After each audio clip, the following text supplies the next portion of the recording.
Monday morning, Monday afternoon, they'd be in the front yard disassembling all the trash, old TVs, you name it, they had it.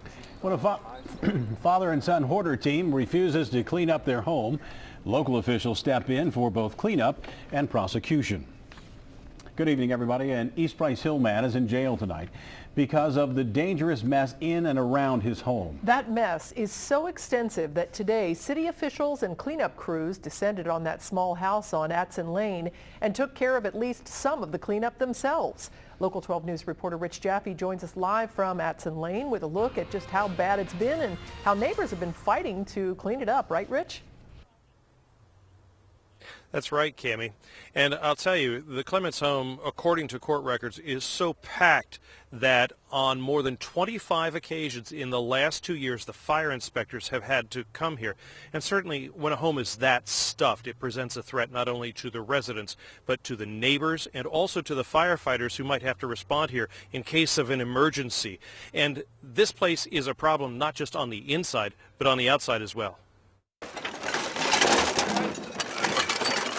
Bit by bit, trash can by trash can, the private cleanup crews hired by the city knocked down the mountain of trash, garbage, and scavenged treasures that have been accumulating around the Clements home for years. Neighbors say the mess here is impacting their property values. We had problems with rodents because of the piles of trash in the backyard. Vehicles, they used to park all those vehicles out in the street. They were hauling every Sunday night when everybody's putting out their garbage for a Monday pickup. They would go out and pick up stuff and haul it in the yard. Well, John Clements and his son Joseph have been in violation of city fire and health codes since 2011. They probably didn't help their situation when they let cameras from the show Hoarding buried alive inside the house. They documented the stacks of trash, maggots in food left around the kitchen, and the family's combative nature with neighbors. SPCA Cincinnati officers confiscated 16 cats and 1 rabbit on one occasion and another 5 cats on a second visit. Moving in on private property by court order is not something any of the officials do lightly. The beginning of the process is a civil citation to the property owner. They're allowed a 10-day period to bring the property into compliance. We'll do a follow-up inspection after 10 days. If the property is not in compliance at that point, there's language within the municipal code that allows city staff to go on to the private property and do that. John Clements is currently in jail for violating fire code regulations. He also threatened city fire inspector Captain Steve Coldiron, according to court documents.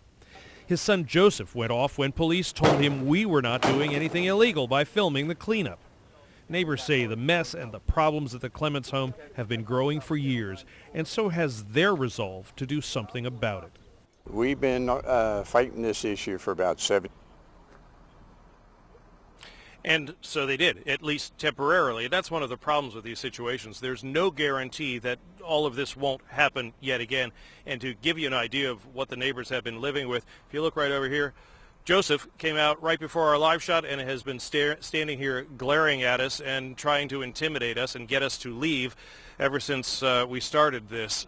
And so far, he's been minding his manners and just standing there and leering at us. But you never know what's going to happen in situations like this. So from East Price Hill, it's Rich Jaffe, Local 12 News. Cammie? And Rich, is it just the father and son who live there, or are there other family members as well? I think you would have to ask them that to find out the particulars. Joseph's girlfriend has been here, and she was in the Hoarders Buried Alive show as well, and she's been pretty decent to us throughout the day, but the rest of the family has some issues, obviously. All right, Rich Jaffe, be safe out there. Thank you. Apparently, city officials are also going to try another approach by taking John Clements to court again, but in a different way. It's possible that because the property's become such a nuisance that the city could actually take control of it and either sell it or demolish it. We'll let you know what happens when both sides appear in court later this month.